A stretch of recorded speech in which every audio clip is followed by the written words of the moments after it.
Buenas tardes, me llamo Jordi Montfort, soy reumatólogo y trabajo en el Hospital del Mar de Barcelona, en España. En primer lugar, quisiera darles las gracias por haberme invitado a su Congreso Venezolano de Reumatología y decirles pues, que voy a hablar de una experiencia que estamos llevando a cabo en nuestro país, que es el paciente informado versus paciente empoderado en una patología tan prevalente como olvidada que es la artrosis. Así pues, vamos a hablar sobre un tema realmente candente, que son los programas de paciente informado, paciente Smart Patient, si ustedes quieren, y qué tiene que ver eso con el concepto de paciente empoderado.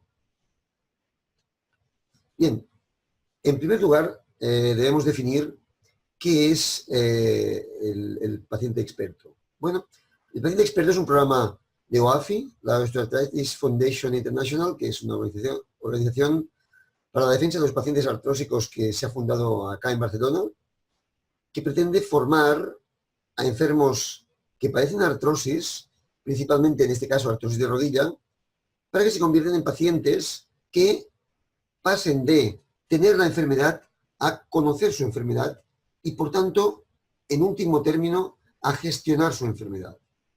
Y esto sería la primera parte del programa, pero lo importante realmente de esto es que, de este modo, puedan también aconsejar y, a su vez, ayudar a otras personas que padezcan la misma enfermedad que ellos tienen.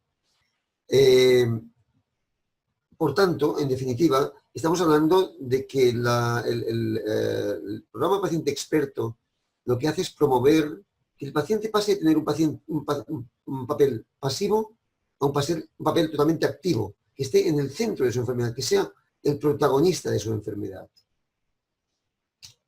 Bien, vamos a empezar por definir qué es un paciente experto. Bueno, las características de un paciente experto probablemente en el fondo todos las conocemos. Debe ser una persona informada, o al menos con voluntad de estar informada. Es aquella persona que siempre está informada, que te viene a la consulta y que es paciente que ya te trae información porque ha buscado en internet, porque ha preguntado en las diferentes sociedades. Es decir, una persona con una ansia por aprender y por estar informado. En segundo lugar, una persona motivada. Es alguien que, ya sabemos que esto de la motivación un poco se lleva puesto, ¿no? Pero hay gente que esto de tener una enfermedad le motiva, sabe de alguna forma sublimarlo en algo positivo y en algo para él y para los demás. Evidentemente, la tercera característica debe ser una persona generosa. Yo creo que en el mundo que nos movemos, en el mundo latino, en España también, de esto sabemos bastante. Yo creo que somos una sociedad generosa en general, ¿no? La gente intenta ayudar por nada a los otros, ¿no? Y por eso no nos cuesta demasiado ese tipo de programas. Y por último, una persona con empatía. Es decir, algo fundamental en este tipo de programas, que es la capacidad de ponerme en la piel del otro, de estar contento si el otro está contento, de sufrir si el otro está sufriendo, de alguna manera, aunque solo sea un poquito. Entonces es indispensable que sea una persona con empatía.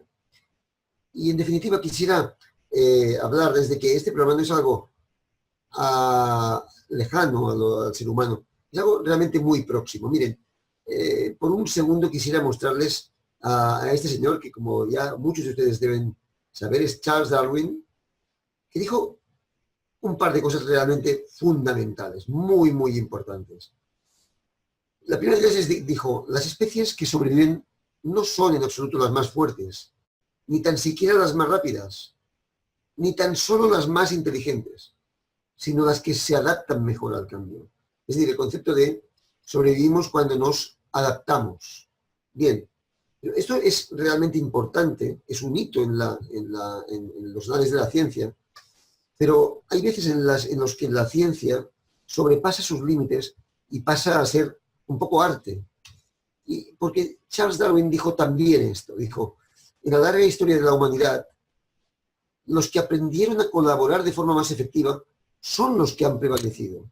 Es decir, aquello que nos ha hecho sobrevivir aquello que nos ha hecho ser la especie de alguna forma dominante de este planeta ha sido nuestra capacidad de colaborar con los demás.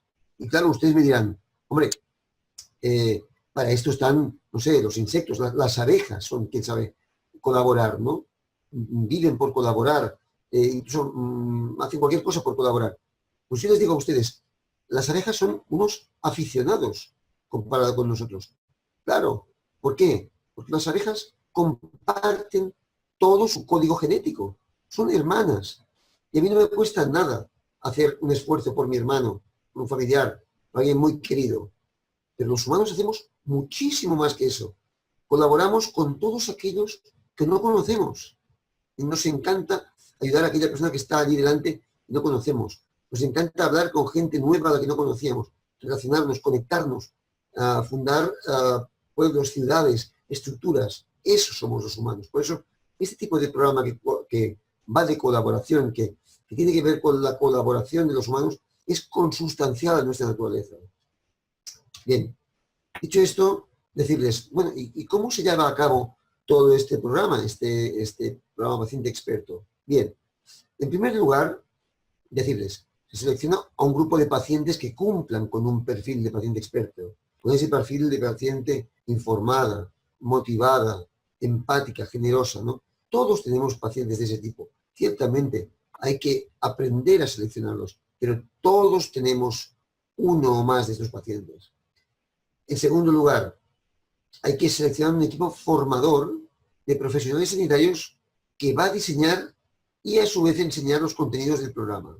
Luego hablaremos de qué tipo de programa. Pero ¿quién integra este equipo formador de profesionales? Pues miren, evidentemente, aunque no está puesto aquí, pacientes. También hay pacientes de este grupo de formador. Por descontado, médicos de familia. El médico de cabecera, si ustedes quieren. Bueno, pues evidentemente es al primero a que acuden los pacientes. Y por tanto, es quien mejor conoce a nuestros pacientes. Sabemos que la artrosis es sobre todo una enfermedad de asistencia primaria, del médico de familia, y él debe estar presente. Reumatólogos son los que, una vez la enfermedad ha sobrepasado al médico de familia o simplemente necesita de la utilización de técnicas diferentes, de ámbito más hospitalario, va a pasar a manos del reumatólogo. Bien, pues el reumatólogo tiene que estar presente también en esta mesa. Por descontado, enfermeras, trabajamos siempre, todos, codo con enfermeras. Por tanto, vais a ver que la enfermera tiene un papel muy preponderante, muy importante en este programa. Fisioterapeutas y rehabilitadores, porque en este programa se va a hablar, luego lo veremos, de muchas cosas, entre otras de movimiento de las articulaciones, de ejercicio, y por tanto van a estar presentes fisioterapeutas y rehabilitadores. Y por último, psicólogos, muy importantes. Mirad, una cosa es la enfermedad, las enfermedades son lo que son, unas más graves, otras menos graves, pero en cualquier caso hay algo fundamental y que es común a todas ellas, es cómo nos enfrentamos a estas enfermedades. Y de eso saben mucho los psicólogos. Mirad, hace pocos días explicaba en una charla que las enfermedades son lo que son, pero sobre todo son cómo nos enfrentamos a ellas. ¿Y cómo lo explicaba? Mirad, hace pocos días me llamaban desde la UCI por un enfermo que había tenido una crisis gotosa en el contexto de haber desarrollado primero un infarto de miocardio la noche anterior. Bien, ese enfermo estaba ciertamente bastante grave, pero estaba leyendo el periódico, tranquilo, confortado. Le pregunté, hombre, ¿qué tal está? Bueno, bien, ahora bien. Después de que me han puesto unos stents y parece que me cuidan bastante bien. Y ayer lo pasé muy mal, pero ahora estoy bien. Estoy tranquilo, creo que esto va a salir adelante. Esa persona se enfrenta y afronta su enfermedad de una forma completamente positiva. Por contra, todos hemos visto muchas veces enfermos en urgencias o en cualquier otro ámbito que por un pequeño problema están angustiados, están muy preocupados, mostrando una actitud realmente de máxima preocupación ante algo que sabemos que es, bueno, quizá un problema de salud muy pequeñito, aunque quizá pues muy doloroso o muy molesto en este caso, ¿no? Eso es no saber enfrentarse a la enfermedad. Por tanto, independientemente de lo que vayamos a explicar en este programa, que repito, ahora vamos a desarrollarlo, seguro que vamos a tener que explicar cómo nos enfrentamos a esta enfermedad. Bien, el paciente experto, una vez ha sido formado por este grupo inicial de profesionales, una vez ha integrado todos los conocimientos explicados, los va a enseñar a otros pacientes. Pero no lo va a hacer de cualquier forma. Os explico cómo. Cada paciente conduce a 2 grupos de 10 personas. ¿Cómo se desarrolla esto? Bueno, en realidad el programa tiene, lo forman 9 sesiones. 9 sesiones. Cada sesión es 1 hora y media por semana. ¿Vale? Y ese grupo de 10 personas, conducidos por el paciente experto, van durante esas 9 sesiones a hablar de diferentes cosas. Vamos a ver de qué. Bueno, van a hablar, y aquí tenéis el contenido de los materiales, 2 sesiones, es decir, 2 sesiones de 1 hora y media, van a hablar sobre el conocimiento de la enfermedad. Es muy importante conocer la enfermedad. Sabemos positivamente que aquellos enfermos que son informados con exhaustividad de su enfermedad van mejor de su enfermedad, evolucionan mejor. Recordad, por ejemplo, en los preoperatorios hay diferentes estudios que muestran que aquellos pacientes que han sido informados de forma absolutamente exacta de lo que les va a pasar, evolucionan de una forma mucho más correcta y rápida que aquellos que simplemente han sido informados de una forma superficial. Bien, pues 2 sesiones se van a dedicar al conocimiento de la enfermedad. 2 sesiones más, es decir, dos tardes de 1 hora y media, hablaremos del control de peso. ¿Y cómo? De dieta. Nos interesa, y si quieren ustedes, de comer sano.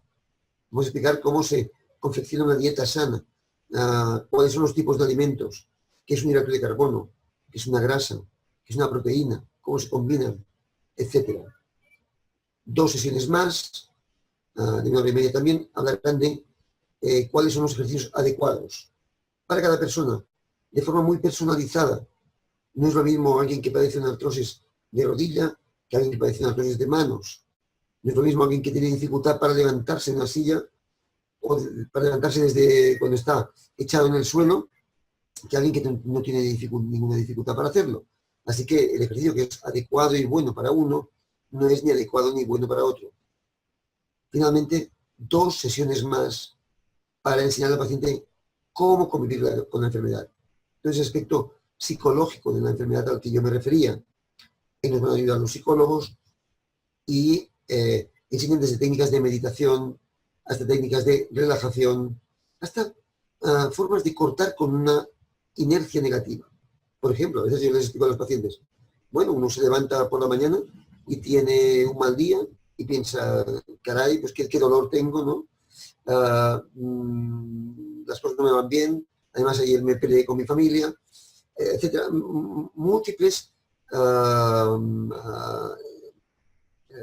aspectos negativos juntos, ¿no? Bueno, hay alguna forma que cortar rápidamente con estas inercias. Hay una forma rápida, por ejemplo, yo les digo a los pacientes, bueno, pues miraros al espejo 10 segundos, 20 segundos. ¿Por qué? Porque es imposible para los humanos mirarnos a un espejo y continuar de forma eternamente enfadados. Enseguida empezamos a hacer muecas y decimos, bueno, pues vamos a mejorar esto, vamos a continuar, vamos para adelante, ¿no? Son pequeños trucos para aprender a convivir con la enfermedad. En definitiva, aprender a vivir en positivo, aprender a remarcar aquellos aspectos positivos, ¿no? de la enfermedad. Y finalmente, una última sesión de repaso de todos los conocimientos. Por tanto, esos son las 9 sesiones de las que yo hablaba, de 1 hora y media cada una. Bueno, al final lo que necesitamos son personas informadas y personas capaces de dirigir su salud, ¿no? En definitiva, pacientes que se encuentran mejor, que son mucho más autónomos. La autonomía es algo que la gente valora, es lo que más valora en el ítem que más valora en las encuestas que les pasamos cuando hablamos de calidad de vida. En definitiva, hacer más sostenible el sistema. Es muy importante esto, muy importante. Miren ustedes, aquí en Cataluña, en Barcelona, tenemos un programa es por poner un ejemplo, se llama código de infarto, y lo que hace, por ejemplo, es que cualquier persona que tiene un dolor susceptible de ser un dolor isquémico del miocardio, en 2 horas debe estar colocado en una UCI con un stem puesto. Esté en Barcelona o esté en un pueblecito de la montaña. ¿Saben ustedes el esfuerzo humano y también en términos económicos que hay que hacer para hacer eso? Y eso es mandatorio, eso lo manda el gobierno. Para eso hay que mover helicópteros, hay que mover ambulancias, hay que mover enfermeras, hay que mover médicos. Hubo que explicar a los médicos de la UCI que ellos ya no tendrían el control de la disponibilidad de camas, sino que iba a ser el servicio de emergencias, que llega con un enfermo que dice, por favor, ábreme una cama, y él debe hacerlo. Para eso hubo que demostrar que el servicio de emergencias diagnostican igual que los pacientes, que los médicos de la UCI diagnostican igual de bien un infarto o una angina de pecho. Bueno, el esfuerzo para eso es titánico. Mi pregunta es, ¿cuánto vale eso? Bueno, muchísimo. Pero quizá hay otra respuesta mejor. Cuando al que le pasa es mi hermano o mi padre, eso tiene un valor incalculable, incalculable. Solo que los profesionales sanitarios sabemos que sí es calculable, es tremendamente caro. Bien, eso se puede hacer, y eso lo queremos, a costa de hacer más sostenibles otras áreas del sistema, especialmente en aquellas enfermedades prevalentes, por ejemplo en la artrosis. Y este programa ayuda a hacer mucho más sostenible el sistema. En definitiva, decíamos que si es alguien que se encuentra mejor, que es más autónomo, es alguien que está mejorando su calidad de vida, que es lo que al final perseguimos para nuestros enfermos. Y aquello que nuestros enfermos persiguen para ellos mismos y para otros enfermos como ellos a los que desean ayudar. Bueno, muchas gracias. Hasta aquí este programa Paciente Experto. Quizá entraremos en las preguntas en el concepto de paciente empoderado, que es un concepto quizá un poquito que lleva las cosas un poquito más lejos. Es un paciente que además de estar informado es capaz de representarse y representarnos a los demás en diferentes ámbitos, defender su enfermedad no solo para sí mismo y para los demás, sino frente a las autoridades, en comisiones, en diferentes ámbitos, también divulgar la enfermedad en ámbitos científicos, etc. Es alguien que lleva el tema de la información y del empoderamiento hacia un límite mucho más. Bueno, muchas gracias por su atención y hasta siempre.